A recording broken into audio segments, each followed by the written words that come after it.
Hello friend, and welcome to today's book review. We're looking at Seth Godin's This is Marketing. Now, marketing is all about telling a convincing story. Marketing used to rely heavily on TV and radio ads, coercion and deception, but then came the internet, a vast playground for an assortment of products that may not even be about you or tailored according to your search history. So instead, Godin decided to introduce readers to what marketing is, helping someone fix a problem. Now, you must first identify the customer's needs and provide for their needs instead of forcing your products on unwilling customers. Marketing shouldn't be about the marketer, but instead it's about the customer. It's time you quit looking for shortcuts and social media hustle schemes and take the longer, more viable road. In this era, the modern marketer will stand above the crowd by noticing what works and understanding what does not.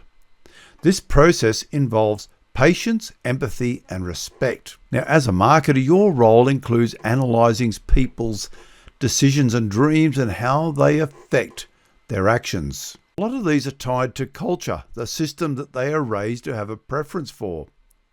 To truly reach the customer is to create a product or service that meets the culture of the customer.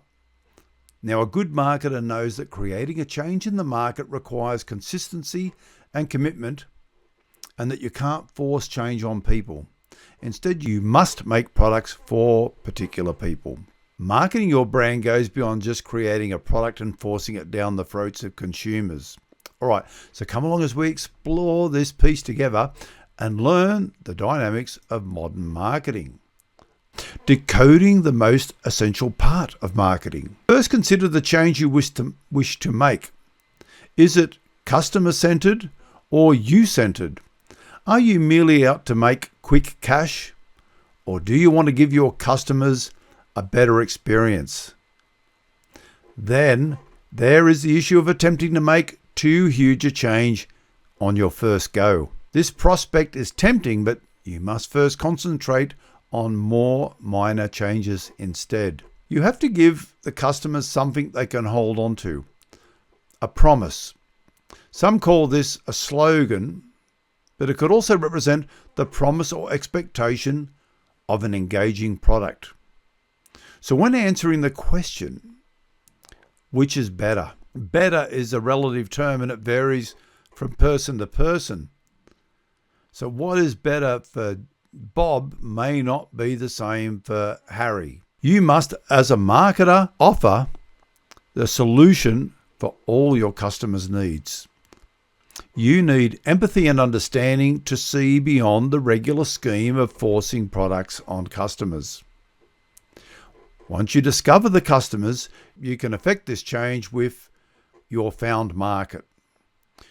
Your market will consist of a select group of people whose preferences you've already connected with. So what's next? Find a focus. You have to decide to pick your smaller, more viable market. You must now attend to the small market. Now, before you know it, it will have grown into a larger market. The secret, however, is focus. Focus on what these consumers consider better about other products or services, but keep in mind that better simply refers to better for them. Now, to grow the market, you need to understand consumer behavior and why they make certain decisions. What will encourage customers to give you their money? Trust is an essential part of marketing. Trust itself cannot be sold or bought, but earned, cultivated, and weaponized. So in this section, you'll see how a marketer can use trust to their advantage. The trust exercise is twofold: pattern match and pattern interrupt. When you assess a market and provide a product or service in line with trends, you are pattern matching. But when you create a product or service that seeks to open new ground and pull users from the status quo, you are pattern interrupting. To interrupt a pattern, you require one essential tool, and that is tension. To change the status quo, you must employ the use of tension. But how? And just what is tension?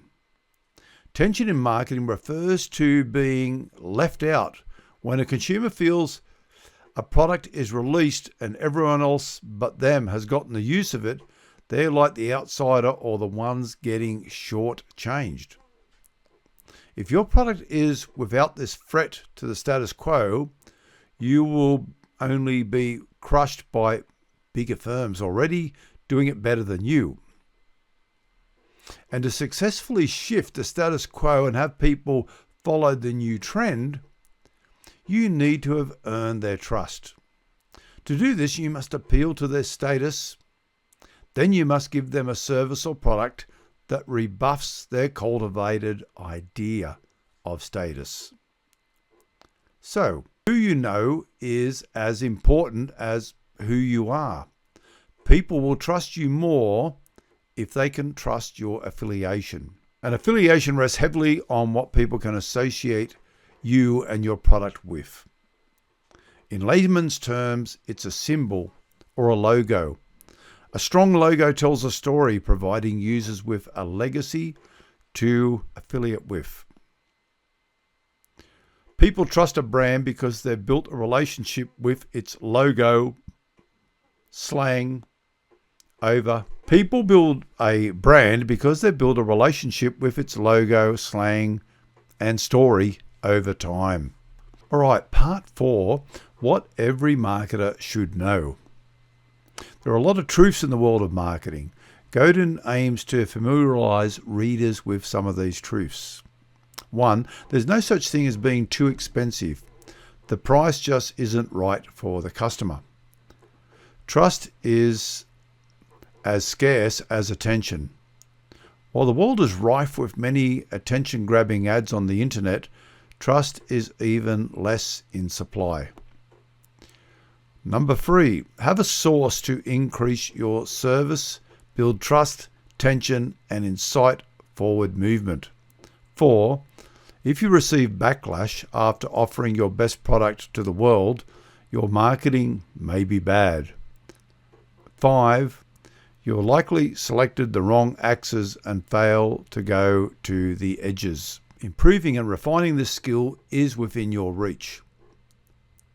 While your job is not to identify you as a human, you can choose to commit to it and enhance its quality. As in your identity, you can enhance your identity. Did you know, according to Pipedrive, 35% of salespeople say seasonality is the key reason they're most effective at particular times of the year. And 26% attribute their success to a grasp of industry trends, which has significant influence on success. All right, part 5. In marketing, there is no perfect way to market. As a marketer, you must free yourself from the burden of achieving perfection. There's always a fear that good enough could be better. The tyranny of perfection is the downfall of many marketers. Marketing presents a chance to bring about changes once deemed impossible, such as influencing shopping decisions and voting choices. Thus, it requires a lot of commitment, time, and money.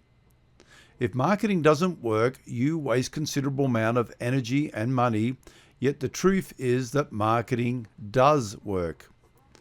So, are marketers and marketing evil? Marketing? Maybe. Marketers? Some of them. Some marketers are intent on making profits regardless of the price or who pays it. The goal for them is the money they'll get. That's why they simply peddle products they know are not what you need or suitable for your health. Some even know that the purchase they're coercing you into will hurt your account and leave you in debt.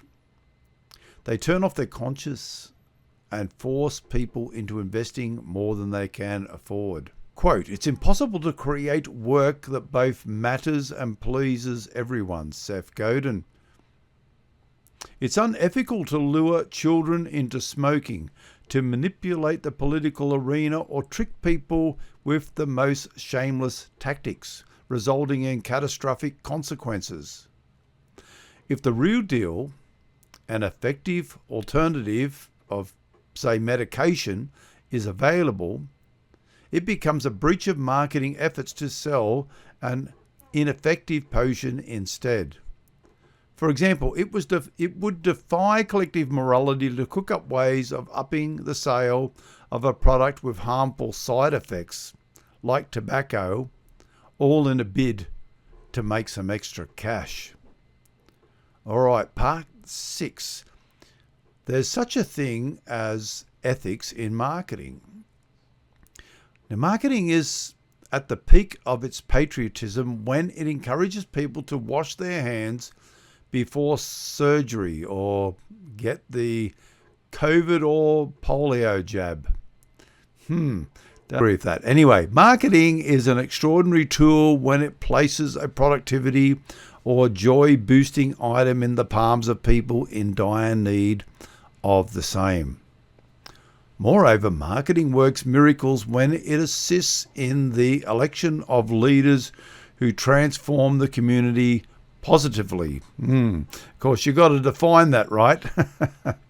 Yes, plenty of people out there that say they're going to do things and don't deliver. Lots of sharks out there. All right, so when it comes to curating a great piece of art or equipment, the outcome is a direct function of the craftsman's creativity and not the tool. Now, more than ever, marketing's influence is increasing. With minimal expense, your reach can extend further than anyone imagined a decade ago. Thus, an important question remains: how will you use this expansive influence?